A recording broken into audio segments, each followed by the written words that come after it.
Very good afternoon. Welcome to our Vendée Globe Live, our English show. It is day number 37 out on the race course. And the top news today is all about the time compensation published by the international jury for the three skippers who were involved with the rescue of Kevin Escoffier back on the period between the 30th of November and the 1st of December. And so the news that was just published just before we came online is Jean Le Cam gets 16 hours and 15 minutes of time compensation. Yannick Bestaven gets 10 hours and 15 minutes. And Boris Herrmann gets 6 hours. And on the rankings, Yannick Bestaven takes the lead by 14 miles over Thomas Rion. Charlie Dallin has repaired. It was a very complex repair, and he's giving chase. He's 145 miles behind the leader, Yannick Bestaven. And today's guest is Jacques Caraës on the plateau with us for a couple of minutes just to explain the redress situation. And in Annapolis, the president of Farr Yacht Design, Patrick Shaughnessy. Hello to you both. So starting off with yourself, Jacko, just explain the redress, the procedure, what happens or what happened.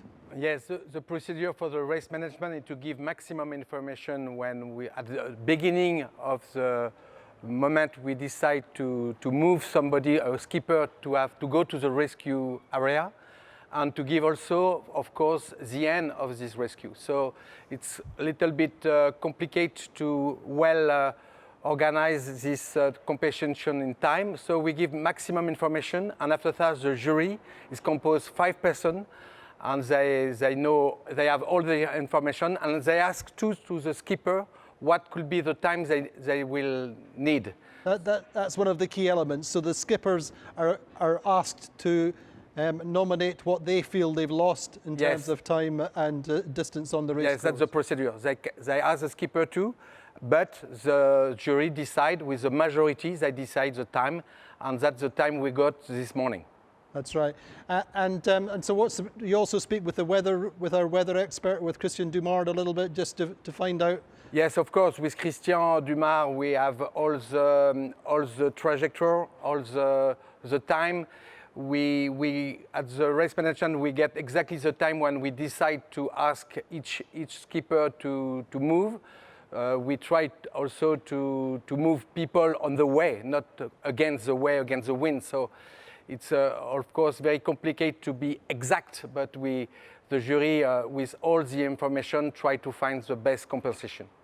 And the jury decision, that's a majority decision, so they... Yes, it's majority decision. 5 persons, and the majority decide. Good, thank you very much, Jacko. Welcome. So in the meantime, let's have a look at the standings at midday today. And as I said, Yannick Bestaven takes over the lead. He's leading by 14.2 miles ahead of Thomas Rion. Charlie Dallin is giving chase. As I said, he's 145 miles behind the leader and is doing 18.7 knots on the good side, as indeed is Thomas Rion. Jean Le Cam is fourth. He's now 450 miles behind the leader, but he's only 14 miles ahead of Damien Sagan. Damien Sagan, in turn, is 4 miles ahead of Benjamin Dutreux. Boris Herrmann is in seventh.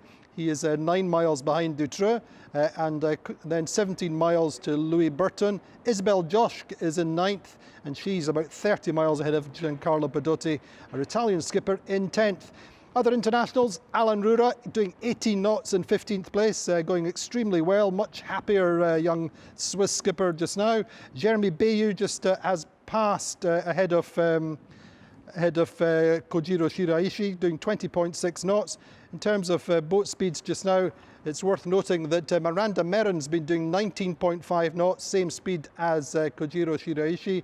Miranda's in 23rd, Koji 22nd, and further down the table, Ari Husela in 27th, happy as ever, doing 13.2 knots and going well. So we're going to join Patrick Shaughnessy in Annapolis. I mean, the performance of your boats in this race has been quite remarkable, not what you'd have expected before the start, perhaps. Yeah, I think it's heartening. Obviously, we're proud of the boats and happy to see them do well, but also cognizant that the race is in 3 segments, and this is a sort of a survival segment of the race, and that there's a lot of racing still to be done. Yeah. But I mean, your boats have proven a benchmark in this race for, in terms of a decent budget. They've always performed well. Yeah, I think some of that's obviously when you have boats that are well seasoned and proven, you can probably expect to have greater reliability from them. But also, I think this generation of boats was particularly well balanced and reliable. And probably you can expect these earlier non-foiling boats to achieve a larger percentage of their predicted polar speeds, probably a greater amount of the time. So I think those sort of things combine into, obviously they have to be well sailed and well placed, but yeah, we're proud of their performance. And particularly John Le Cam, he's giving an object lesson in how to sail the shortest distance and most efficiently. Yeah, I think he's sailing a brilliant race so far. Yeah, I think you can always talk about the hardware, but in the end, it's a people's race, right? And it's his race that he's sailing really well. So I think he should be extremely proud of that. Indeed. I mean, you follow the race actively in the office still? Yeah, I think it'd be fair to say that it's a pretty major distraction from from work. You'd find it on everybody's screen, and everybody's sort of hot to see the updated positions and such. So yeah, it's exciting, and everybody's excited to watch it. Obviously, we wish we had newer designs there, and we're trying to stay poised and ready for our next opportunity. Yeah, so it's interesting, and we're all always fascinated by it. When we spoke about Jean Le Cam just now, but Benjamin Dutroux, the young rookie, or I hate to call them rookies, first timer in the Vendée Globe. He's doing well on board Omea Water Family. He's from Les Sables d'Olonne, or from the Vendée, and this was him. He was talking about his boat earlier on today when we spoke to him. Parle-nous un peu de ton bateau, Benjamin. Quelle relation tu as avec ton bateau et comment tu le trouves, ton bateau? Bah, écoute, mon bateau va bien déjà, Flaggy va bien aussi, et mon bateau, je le trouve génial. Regarde où il m'amène ici avec tous ces autres concurrents là à se batailler. Donc, écoute, je me régale. Il n'a pas trop de gros bobos, j'essaye d'en prendre soin. Donc, après, voilà, ça fait 1 mois et demi qu'on est en course non-stop, donc forcément le bateau commence quand même à avoir quelques séquelles, mais on essaye d'entretenir tout ça et essayer d'être vigilant, parce que là, voilà, il va falloir commencer à prendre de plus en plus soin du bateau pour pouvoir aller au bout. Bon, tu as fait connaissance de plus en plus avec ton bateau. Quelle qualité tu lui trouves? Alors moi, je l'appelle Papy, mon bateau, parce que du coup c'est un peu un ancien et il a beaucoup d'expérience. Donc la qualité que je lui trouve, c'est c'est pas le plus rapide, mais il est très homogène, donc il est assez constant en vitesse. Au près, je vais bien, au portant, je vais bien, au reaching, je vais bien. Voilà, le bateau va bien à peu près tout le temps. Donc voilà, et la grande qualité que je lui trouve, c'est qu'il est quand même super confortable, quoi. Enfin, il est spacieux en fait, donc du coup c'est quand même agréable à vivre dans ce bateau, et c'est plutôt sympa, voilà. So Benjamin Dutroux on board Omea Water Family. Patrick, I mean, one of the interesting things we saw was the inside of his boat is absolutely immaculate. He's got everything in its place. You'd be really, you'd be proud of him. Yeah, I think, well, you have to run a tidy ship. I think things would get out of hand in a hurry. That boat was our design 609. We designed it in 2005. That particular one was launched in 2007, and it's sort of centered to where we thought was a sensible balance for the race. So I'm glad to hear he's doing well and enjoying the boat. And I mean, can these boats be made quicker for the future if required? Yeah, I mean, there's always things. Some of the boats have had some hull shape modifications, and obviously there's plenty of room in foil modifications. So there's room for them to make improvements for sure, but I don't think they'll ever be in the position of a new boat. Of course not. Indeed. Anyway, listen, we've got a couple of very special internet questions that we've got for you. First question is, are there eco-friendly materials instead of carbon fibre? Do you see anything coming through into the boat building mix in the near future? I wouldn't say so in the immediate future. I think the first thing you'll see probably is some more bio-friendly resins, but they need to be proven out before they enter this style of work, unless it's a specific sponsor-driven requirement, I think. And the next question is, from Rob, what technology on Vendée Globe boats might you see coming through, perhaps into your cruising boats?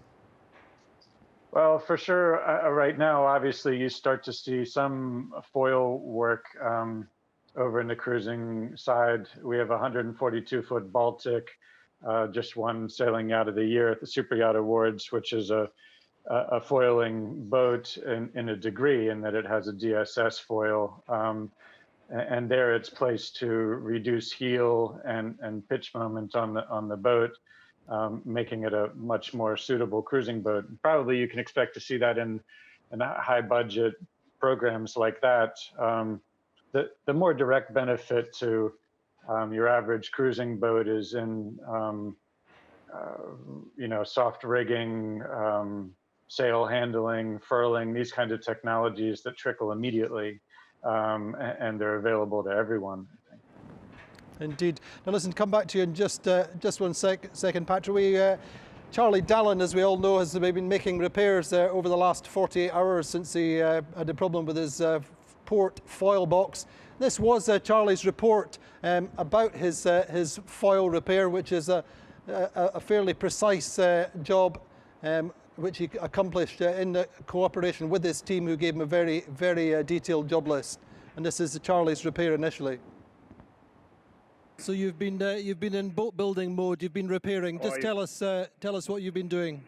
Yeah, well, it's been a pretty hectic day yesterday for me.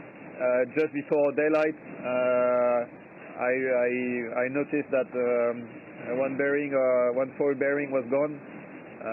So the foil was not maintained anymore at the exit of the hull, and so the foil was the foil case was full of water under pressure. So I had a bit of a leak inside the boat, and also more importantly, the foil was moving a lot and constraining the forcing against the foil case. So I could not go longer like this. It was a very difficult moment for me, because I immediately thought that the race was over for me. That I could do nothing about it, and I was going to end up somewhere in Australia. But my team is, I have a wonderful team, and they work really hard. Apollo 13 style. Listing everything I had on board and trying to find a solution. They sent me drawings of a new bearing to make, and the first thing I saw when I received a list of all the work I had to do, I felt like that was unachievable. That was a mountain of work ahead of me.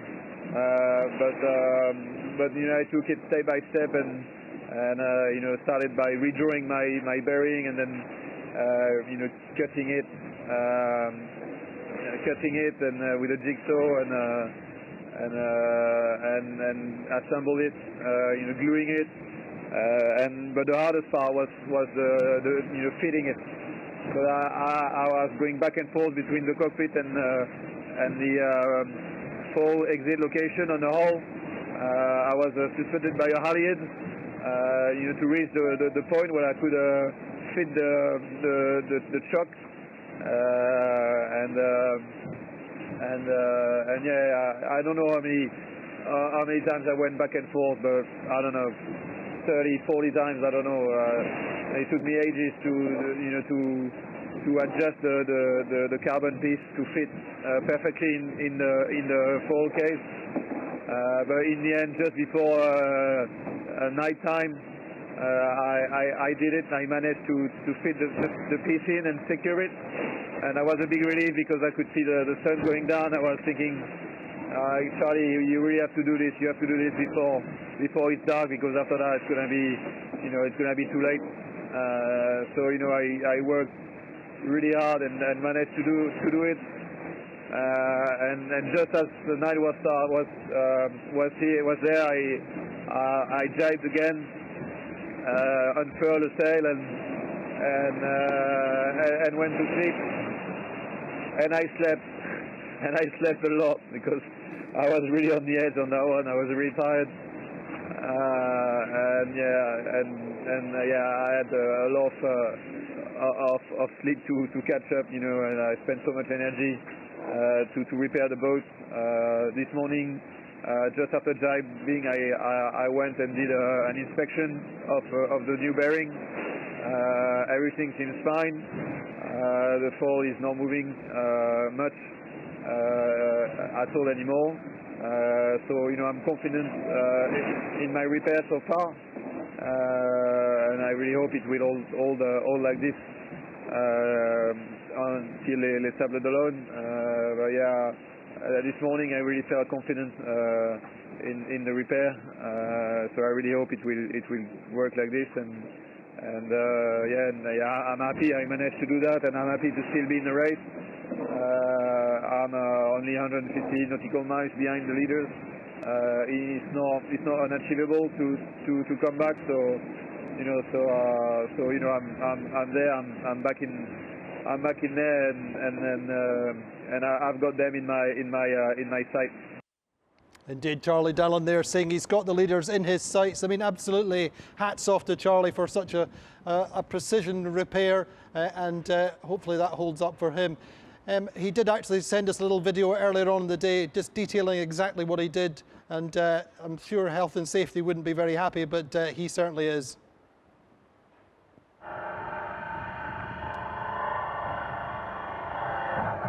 Bon voilà, ma pièce est terminée, ma cale de remplacement. Je vais me mettre à la cape, faire pencher le bateau, et je vais aller voir si j'arrive à la mettre. So Patrick, a little bit of a repair job there for Charlie Dallon. I mean, respect to him, it's all part of the Vendée Globe. Yeah, it is. It's a survival sort of race. I mean, you feel for the guys and girls, the amount of effort and emotion they have invested in the thing, and you watch them struggle, and you really pull for them to get the work repaired and get themselves back racing. But yeah, it's a big ask. It's a big ask and a definite triumph for him. He's really satisfied to be back in the race, having been so close to pulling out. Patrick, tell us where you think that the Vendée Globe is in itself as a race just now. I'm not really sure how to answer that. I mean, the race has always been one that's had a fair amount of attrition, and it's a story about adventure and survival, and this race seems to be just like ones in the past, So I'm not sure that's a great answer to your question, but it's for spectators, it's a pretty exciting thing to take in and watch the courage of the skippers and how they overcome the obstacles around them. But you still feel it's an achievable dream at both ends of the spectrum for the big pro teams and for the smaller dreamers who come in, the adventurers. It still has the same appeal and the same ability to get people in. I think so. It's a pretty unique race in that the costs aren't spread along the race. They're really up front. All of your sponsorship goes into starting the race, and then the during race expenses are fairly minimal.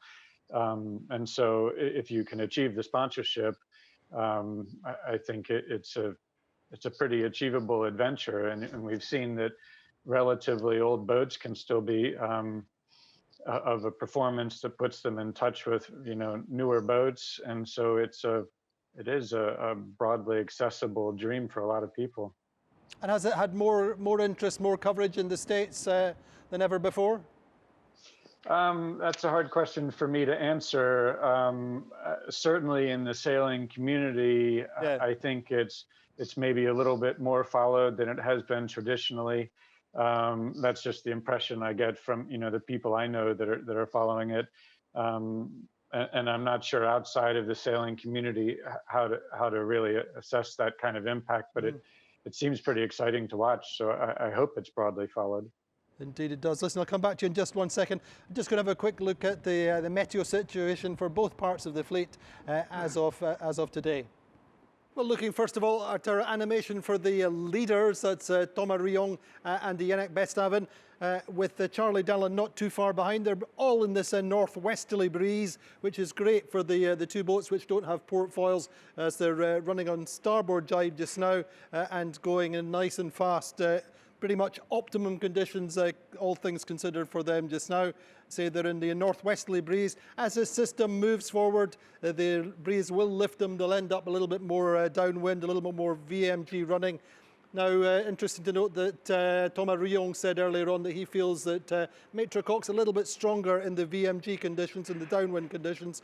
So it'll be interesting to see how that goes. But we just roll this animation just carefully now. We'll just see how this goes as we pull this back. So they're just really running the exclusion zone, paralleling it, going as fast as they can, staying with the system. Not so easy for the boats behind us. They're in a more lifted breeze, more downwind and slightly lighter. And then you see this little light patch. Now we're through to Friday, well into the Pacific, and a couple of jibes coming up for the leaders. And it's all about running the exclusion zone, sailing the shortest distance and going as fast as possible. So things generally fairly straightforward, no big systems, no big problems anticipated for the leaders, certainly in terms of weather. Now looking at the second animation, if I can just stop that immediately, we'll see that out in front we have Alan Roura, we have L'Ami Colline, Arnaud Boissier, Stéphane Le Deraison, and then this little group here have actually caught up quite nicely. That's Didac Costa and indeed Medallia Pip here. So they just have this system, or they're just ahead of this system, and back here the system is running quite nicely because this group of boats here are just on top of it. System starting to catch the Pip here and Didac, and then that just rolls nicely forward, always running the top curve, the north corner of the low. So generally quite sporty conditions for this group. Unfortunately, just Jeremy Biou and co just missing it slightly, but then they have this other system for them. So good progress, I would imagine, over the next coming days. This is through to Saturday, and once again, no big systems for them, and the chance to make some good miles, albeit fairly sporty. Indeed, there should be some good miles for both sections of the fleet over the coming few days. Patrick Shaughnessy, in terms of your experience with the ocean race, could you see a one design being a good idea for the Vendée Globe, or is that an anathema to a race that prides itself in development classes? I think it has to be an option that's on the table, but and it has been discussed in the past. We actually did some preliminary design work for a one design concept, but I think it's a hard thing for the community to accept, particularly when effectively the shareholders are all owners of existing boats. So it's an unlikely decision to be made by the class. And then for the races that the class undertakes. So instead what IMOCA has done is try to implement one design components to try to achieve some of the cost controls of one design without completely throwing away the development class. Would you like to see them extended, or do you have a view on that? I don't know. I think it's a bit of a tough bit right now because the way the class has made one design, the keels and rigs, you push development into the appendages and largely the weight saving into the hull and deck structures. And then if those are the development areas that are left, there'll also be the areas where you can expect to have failure. And particularly in the hull and deck structures, those structures are being pushed so hard for weight savings that it's really a difficult ask. So I think the class is in a little bit of a corner there. I don't know whether the cost control wants to create one design are in a sensible place for them or not. Very interesting. Very, very insightful. Thank you, Patrick. And finally, our two internet question. What do you think of the foil problems that have been seen in this race so far? I think there's going to be a certain amount of collision related failures, although they do seem to be on an every other race cycle sometimes. As soon as you have things dragging in the water, the more things you have dragging in the water, the more things you can expect to hit. And certainly if the foils aren't relatively vertical, if they're horizontal, they're covering more ground and presentable for more failure from collision. So I think that's expected. I think the traditional dagger board probably protects rudders a little bit better. And so maybe you see more rudder related collisions or failures than you did before. But in this style of sport where we don't have access to full destructive testing, this is the testing. And while it tries to be done before the race starts, some amount of it's happening in the race environment. And so I think it's just part and parcel to the kind of sport that we have and the kind of budgets that we operate in and the competitiveness of the fleet. Really. Interesting. Listen, Patrick, thank you so much for joining us, and hopefully you'll have a good Christmas holiday, and maybe join us again later on in the race when we see how the Farr boats get on. Thank you so much. Thanks for having me. Happy to help. So it's Patrick Shaughnessy in Annapolis, the president of Farr Yacht Design. Join us tomorrow. Our guest will be, as it is every Thursday, Marcus Hutchison, the team manager for Thomas Riong's Linked Out team. Any questions for Marcus, do post them on our social media channels, on Instagram, on Twitter, and indeed on our Facebook. Join us tomorrow.